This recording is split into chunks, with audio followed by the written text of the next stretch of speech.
Bie Marangle ay dalawang salita, no?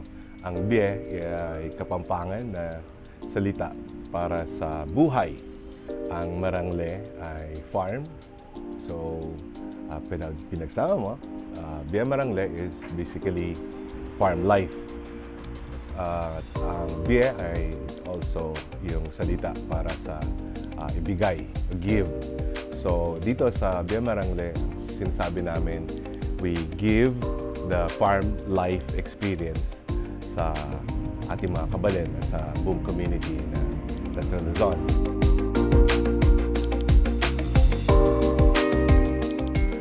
Ngayong pandemic kasi, kailangan matuto din tayo magtanim ng sarili nating gulay or yung mga farm animals natin, kahit konti lang, kahit sa backyard lang.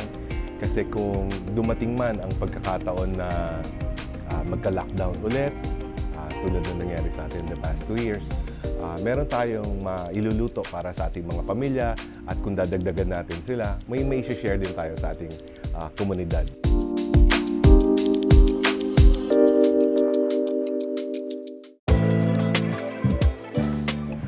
Bata pa ako, mahilig na ako sa farming. Kasi doon ako nagbabakasyon sa Minalin. Pag summer, doon ako pinapadala, natuto akong mangisda, natuto akong magkatay ng manok, natuto ako magluto, natuto rin ako magtanim ng mga gulay. So, sa murang edad na kahilig na ako sa farming. So, marami akong tanim dito sa aming munting farm. At ang pinaka nahiligan ko rin yung pagtatanim ng mushroom. Kasi makikita mo sa umaga, wala pang bunga yung mushroom bag. At pag in-spray-sprayan mo, mamayang hapon lang, meron na siyang bunga at may luluto ka na para sa hapunan. So, natuwa ako sa mushroom at pinag-aralan ko siya habang lumalaki ako. At pag may pagkakataon ako, nag-grow din ako ng mushroom sa bahay.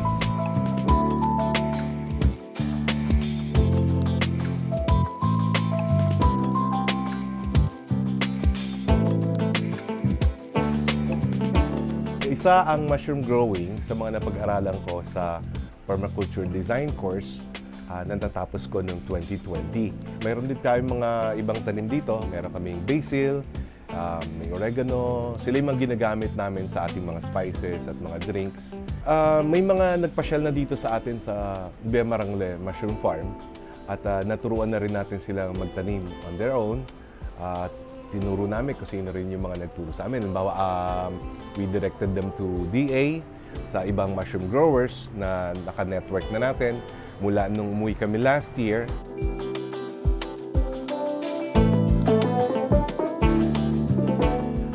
Sinubukan naming bisitahin, makilala at makita yung mga mushroom growers dito sa Pampanga. At siyempre, inaaral din natin yung mga best practices nila. At kung may mga market, malaking market, sinashare din namin yung pagsusupply sa mga market na ito.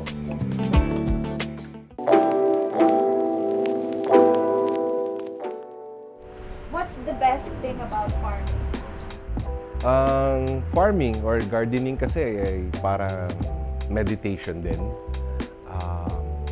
You are one with nature. At marami siyang ituturo sa'yo.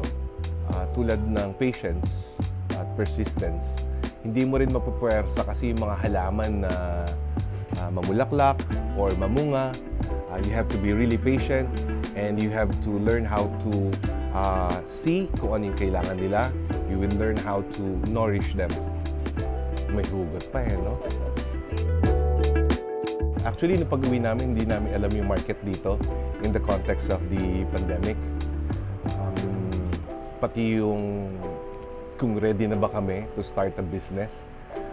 Ang inisip lang namin, wala na kaming trabaho, wala na kaming sweldo pag-uwi namin mula sa abroad. So, kailangan namin ng isang kabuhayan na magsusustain sa aming mga pangangailangan dito. At nag-evolve na lang ito from mushroom growing to processing and to food production. At dahil sa pang bumibisita dito sa atin, naiiba-iba yung mga dishes na pinoproduce natin hanggang nung September na buksan na yung cafe dito At dito na nga nag-evolve yung ating mga dishes at mga formulations natin. Ay, wala akong background sa business. This is my first time. But actually, yung partner ko, siya ang may kaalaman dyan. She's an accountant. At nakapagsimula na rin siya ng negosyo before. Ako naman, ang background ko is in graphic design at saka sa marketing. So, nagko-complement yung kaalaman namin para maisulong tong business namin.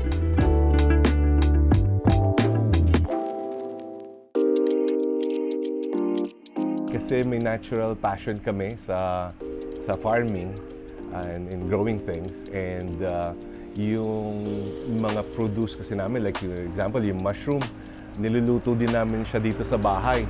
At naging natural sa amin na ibahagi o i-share itong mga niluluto namin, yung mga formulations namin, sinashare namin sa mga kaibigan, sa mga bisita na nagpupunta dito. At naging natural yung progression ng business para sa amin.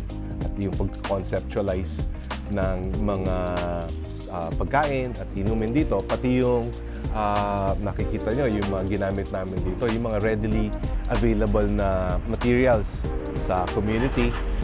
Tulad ng mga ginamit na materials dito sa cafe, kung ano yung mga readily available na materials, mura, pero magagawa pa rin sila mukhang elegante para sa ating mga bisita.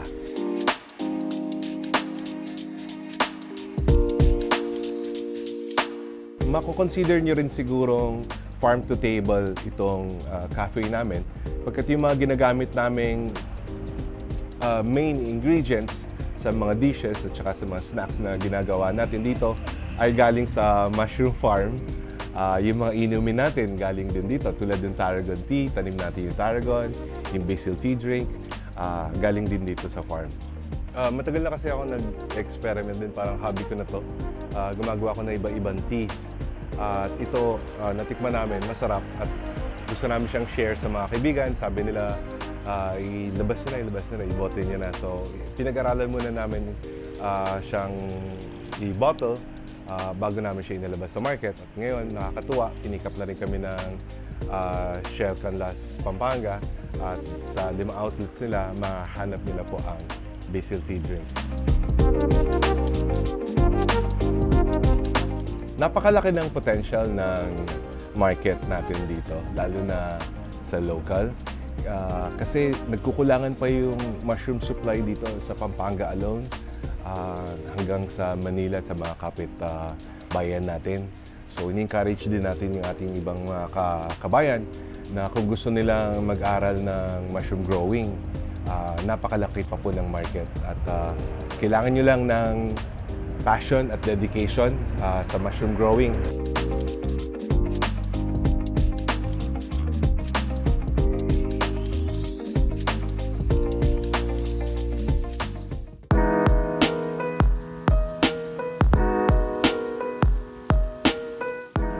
Dito sa Via Marangle Cafe, meron tayong ino-offer na kabsa chicken, meron tayong kingfish biryani, meron tayong shrimp mushroom gambas, stirred fried veggies, at saka mga mushroom dishes tulad ng mushroom sisig, meron din tayong hiratake or mushroom meatballs.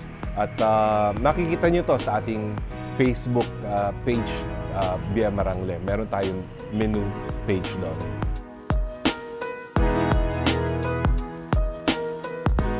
Basically, yung pagluluto dito, yung niluluto namin sa bahay din. Kasi pag nasobrahan kami ng mushroom pagka-harvest namin, hindi nabenta lahat. So, niluluto namin yon. Tapos yung mga paborito naming mga dishes, yun ang sinama namin sa menu dito. So lahat ng ino-offer ng Via Marangle Cafe, tried and tested na yan. Yung crispy mushroom burger, yung classic mushroom burger, mushroom sisig, sisig wrap, mushroom shawarma, at saka yung mushroom egg roll, wrap din yon. So lahat ng yan, nasubukan na namin sa mga kapitbahay namin dito, sa mga kaibigan na bumibisita dito, at nasubukan namin yung market nung sumali kami sa mga events, sa mga rallies, events, at saka activities ng city tourism, sinubukan namin silang ibenta at every time naman sold out. So nakakatuwa yung pagtanggap ng market sa mga produkto namin dito sa Via Marangle.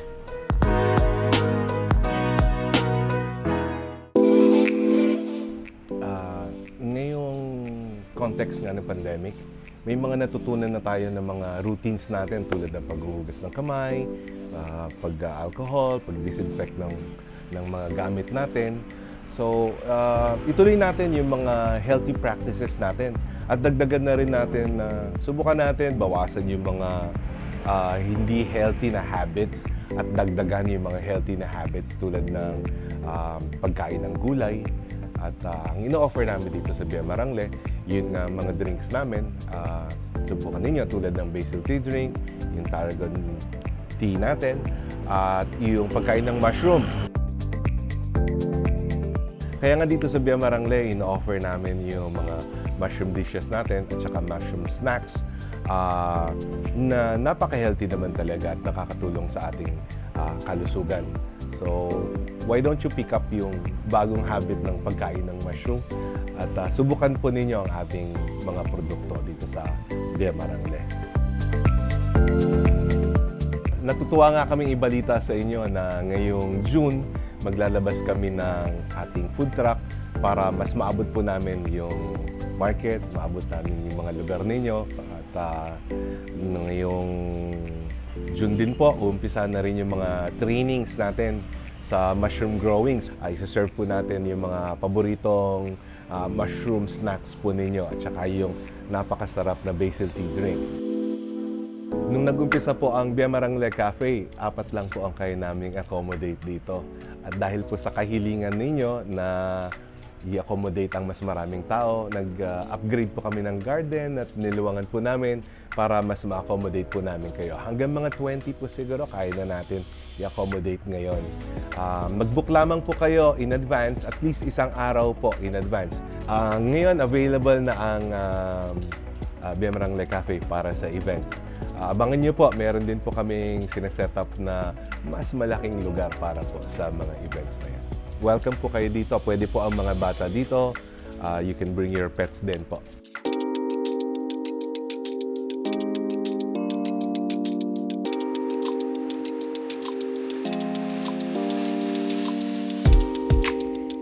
Inaanyayahan ko po kayo, bisitahin niyo po ang aming Facebook page, ang YouTube channel po namin, ang Instagram at TikTok. Hindi niyo lamang po ako makikita sumaya doon, pero makikita niyo po yung mga behind the scenes ng mga nangyayari dito sa Via Marangle. Bisitahin niyo po kami dito sa De La Paz Sur at abangan niyo po ang ating food truck ngayong June. Ang numero po namin ulit ay 0969-163-9888, 0969-163-9889.